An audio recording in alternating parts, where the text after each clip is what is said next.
Welcome to the True Crime Glance. Today, we're heading to Karen, a wealthy suburb of Nairobi, Kenya, where a shocking crime silenced one of the world's most dedicated conservationists. To this day, his murder remains a frustrating and deeply complex mystery. Picture this, a sprawling 20-acre estate, a real sanctuary, hidden from the world behind these imposing iron gates topped with a big, ornate M. This was the home of the Martins. But on one Sunday evening in February 2018, that sanctuary was brutally violated. So who was the man at the center of this? His name was Esmond Bradley Martin. He was 76 years old, a globally renowned activist who had literally dedicated his entire life to exposing the dark underbelly of the illegal wildlife trade. It was incredibly dangerous work, and you can bet it made him some powerful enemies. His wife, Chrissy, came home to a house that was just eerily quiet. After calling his name and getting no answer, she began a frantic search. What she found was the stuff of nightmares. In his bedroom, Esmond was lying face down in a pool of blood, having been stabbed in the neck. The murder is still, to this day, unsolved. The initial police theory, that it was just a burglary gone wrong, well, that story fell apart almost immediately. In this explainer, we're going to piece together the strange, confusing details of this case and dig into the theories that challenge that official story. To even begin to understand why he might have been killed, you first have to understand the man himself. Esmond Bradley Martin was a truly unique character. He was born into a wealthy New York family, but he was known for his eccentric personality and his very deep-seated routines. A fellow conservationist, Paula Kahumbu, who knew him really well, described him as quirky but just incredibly kind. By all accounts, he was a true gentleman, even if he was a bit of an oddball. And this, right here, this is absolutely crucial to understanding how he operated. Esmond was driven by data, not by feelings or ideology.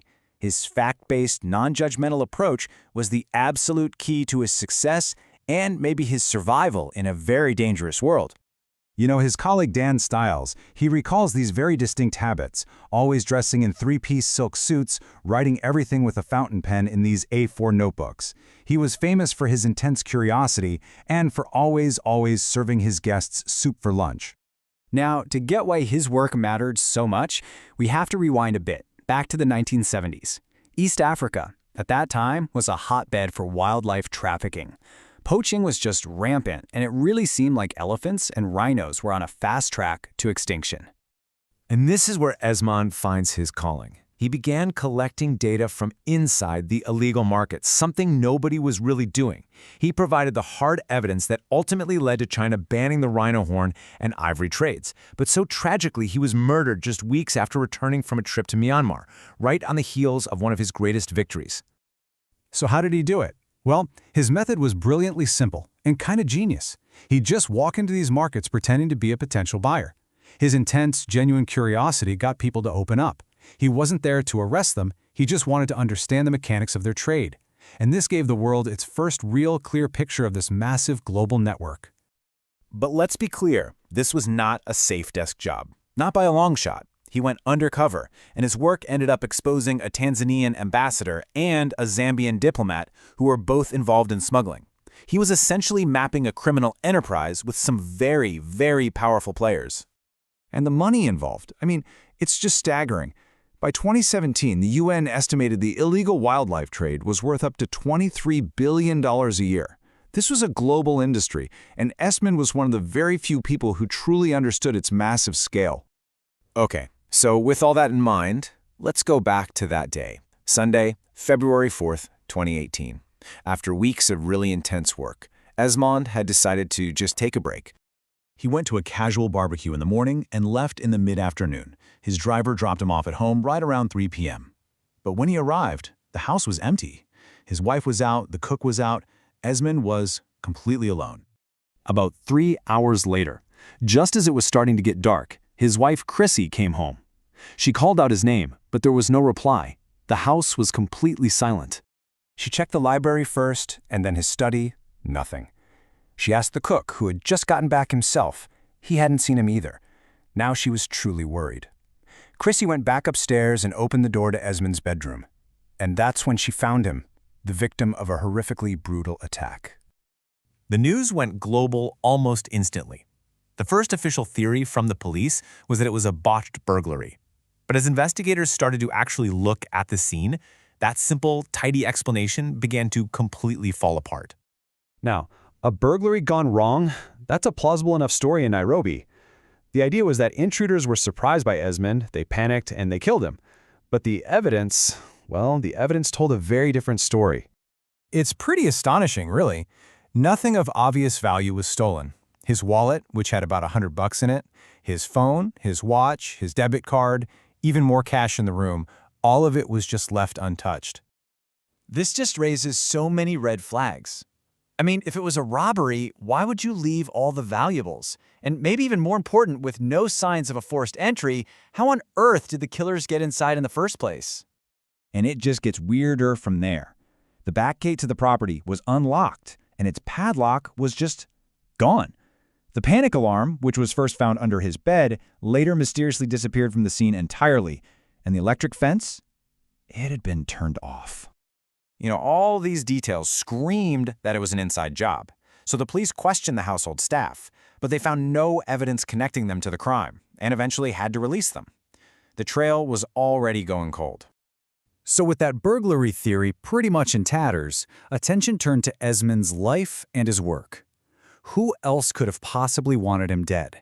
And that's when several really troubling theories started to emerge. Well, the most obvious theory, right? It had to be a hit related to his work. I mean, look at this. In 2017 alone, almost 4 wildlife activists were being killed every week around the world. So a targeted assassination was a very, very real possibility. But his closest colleague, Dan Stiles, he just didn't buy it. He argued that Esmond's specific methods actually kept him safe. He never named names, he never worked with law enforcement. The argument was that the big criminal networks just didn't see him as a direct threat. So other theories were explored. Could it have been a violent land grab? That was a known problem in the area, but the land was never seized.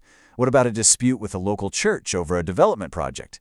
Again, friends said that just seemed like a really unlikely motive for such a brutal murder. With all these other theories having pretty significant holes, Dan Stiles was left with one final and honestly pretty chilling possibility. It was personal. That someone with a deep personal grudge against Esmond was responsible. But who and why? That remains a complete and total mystery. So, years have passed, the headlines have all faded, but for the people who knew and loved him, the questions just hang in the air. And the case itself, it's gone ice cold. The official investigation is, well, it's a black hole. There have been no arrests, there are no active suspects, and there are absolutely no answers. It's not even clear if the case is still active. Requests for comment from the Kenyan authorities just went unanswered. Totally frustrated, the family's lawyer actually wrote to the U.S. Embassy and the FBI back in 2020 asking for help.